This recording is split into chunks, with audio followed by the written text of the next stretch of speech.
하고 싶은 말 오늘은 제가 너싱 스쿨에 가서 공부한 얘기 잠깐 하고 NCLEX는 어떤 종류의 시험인지 또 잠깐 얘기하고 그리고 오늘은 비디오를 짧게 마치려고 해요. 안녕하세요 여러분, 오랜만이죠. 사실 제가 처음에 제 살아가는 이야기를 유튜브에 올린 게 1년이 약간 넘었어요. 사실 처음에 유튜브를 개설한 건 한 2년쯤 되는데 그때 개설만 해놓고 유튜브에 사실 비디오를 어떻게 올리는 줄도 모르고 그냥 사인업만 해가지고, 그래서 어떻게 NCLEX 공부했는지 알고 싶어 하시는 분도 있고, 또 그럼 어떻게 해서 너싱 스쿨에서 공부를 했는지 말하자면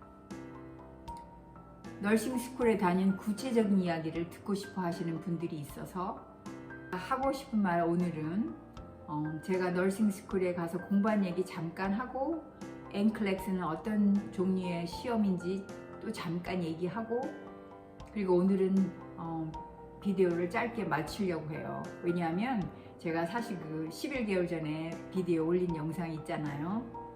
완전히 원맨쇼, 혼자서 비디오 틀어놓고 불 켜놓고 혼자서 1시간 이상을 떠들었어요. 근데 뭐 대본이 있다거나 뭐 내가 준비한 이야기가 있다거나 그거보다 그냥 내 인생 얘기를 주저리 하는 거니까 크게 힘들지도 않고 1시간 이상 떠들었는데 그거를 막 편집해서 자르고 15분 정도의 영상으로 자르려니까 어떨 때는 약간 이야기가 점프해갖고 다른 스토리로 간 것 같기도 하고, 제가 오늘은 간호학 들어가서 공부했던 얘기 해볼게요. 간호학과에 가겠다고 프리리퀴짓을 들으러 대학에 갔잖아요. 그런데 제가 다른 영상에서도 말씀드렸듯이 제가 미국에 오기 전에 한국에서 한 공부 때문에 그 한국에서 했던 공부한 성적표를 가지고 인터내셔널 스튜던트 오피스에 가서 의논을 했는데, 제가 이제 한국에서 전혀 배우지 않은 과목들 중에 마이크로바이올로지, 패서피지올로지, 휴먼 애나토미 뭐 그런 거를 들었어요. 제가 컬리지 알지브라를 들을 때는 마음속으로 무슨 생각을 했냐면, 내가 알지브라, 말하자면 수학이라는 것을 한국에서 한지 20년 이상이 넘었다는 생각이 들었어요. 그래서 내가 이걸 할 수 있을까? 수강 신청을 한다면은 그 컬리지 알지브라 책을 가지고 와가지고 이제 막 문제를 풀어봤어요. 수학은 문제를 푸는 거니까. 근데 하겠더라고요. 미국의 컬리지 알지브라의 레벨은 한국의 중3 수학까지면 끝이에요. 그래서 간호학과 들어가기 전에 프리리퀴짓을 사실은 도저히 안 되는 그런 시간인데 1년 만에 마쳤어요. 그러니까 서머도 다 듣고 막 학기 동안에도 뭐 최대한 맥시멈으로 들었는 거죠. 시간을 줄이기 위해서. 간호학과에 들어가 가지고 2년 동안 간호 실습하면서 다니는 거는 시간을 줄일 수가 없어요. 제가 마음대로 스케줄을 짤 수도 없고 학교에서 짜준 스케줄대로 따라다녀야 돼요. 왜냐하면 병원 실습까지 또 공부까지 같이 병행을 하기 때문에.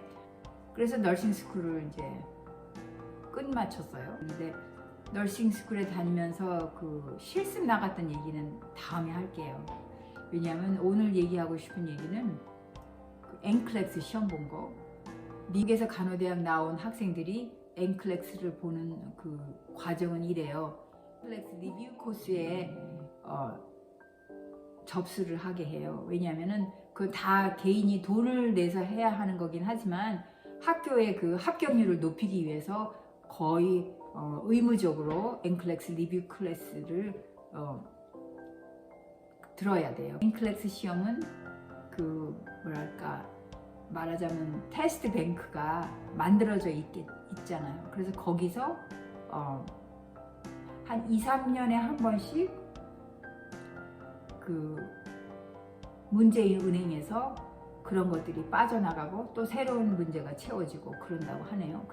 미니멈 문제의 개수가 74에서 145였어요. 그래서 내년부터는 80문제에서 150문제까지고 여러분이 다 아시겠지만 다시 한번 말하면 시험 시간은 총 5시간을 줍니다. 그래서 2시간 이후에 15분에서 30분 정도 쉴 수가 있고 또 3시간 반 후에 또 그만큼 쉴 수가 있는데 그 쉬는 시간은 총 5시간에 포함이에요.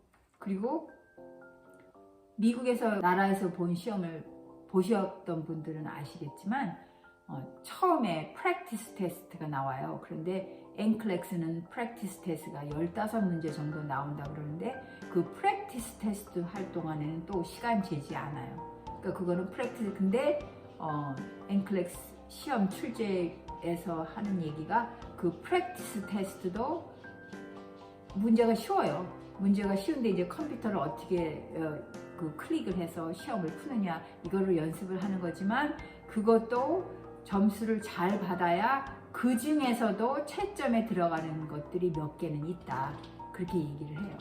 여러분 멀티플 초이스는 거의 80% 90%가 멀티플 초이스라 그러니까 fill in the blank, matching, ordered response 이런 거는 그렇게 많지는 않으니까 NCLEX를 볼 때 또 하나 공부하는 거, 시험을 보기 위해서 공부하는 것 중에 가장 중요한 게 그 자기 브레인 회전을 정규적으로 주어진 시간에 늘 하는 습관을 들여야 돼요. 시험 보기 전에. 그래서 만약에 NCLEX 시험을 내가 아침 9시에 시험을 보기로 했다 그러면은 브레인이 깨어나는 완전히 깨어나는 시간이 한 2-3시간 걸린다 그래요. 그러니까 한 6시 반이나 7시에 일어나서 준비를 하고 딱 시험 볼 시간 9시, 아침 9시부터 하루에 100문제씩 푼다. 그렇게 자기의 브레인을 트레이닝 시키는 거예요. 그렇게 해서 프랙티스 테스트, 연습 문제만 꾸준히 풀어도 어느 정도 자기가 그 NCLEX를 어떻게 볼 수 있는가가 요령이 생겨요. 그리고 그 시험 문제를 풀고 시험 테스트 결과를 본 다음에는 뭘 해야 되냐면 rationale, 왜 이 답이 이 문제에는 정답이 있냐 그거를 설명해 주는 게 있거든요. 그게 굉장히 중요해요. 그거를 통해서 내가 몰랐던 거를 배우고 그래서 이렇구나. 근데 그걸 답을 외우면 안 되고 rational을 통해서 그래서 이 답이 이렇구나를 understand 해야 그 이제 시험 공부하는 데 도움이 돼요. 그리고 실제로 시험을 볼 때 시험에서 문제나 그 지문은 짧습니다. 미국에서 그 공식적인 시험을 여러 번 본 제 경험에 의하면 절대로 지문이 길지 않아요. 그리고 문제를 1분에 한 문제씩 풀 수 있도록 돼 있어요. 그러니까 그걸 명심하시고 1분에 한 문제를 풀어야 된다는 강박관념은 필요가 없고 지문이 절대로 길지 않다는 거 그걸 명심하시고 그런데 여러분들이 의문이 되는 거를 중점으로 해서 다음번에는 좀 더 정리를 해서 말씀해 드리겠습니다. 오늘 시청해 주셔서 감사하고요. 또 오래간만에 뵈는 얼굴이라서 저도 즐거웠어요.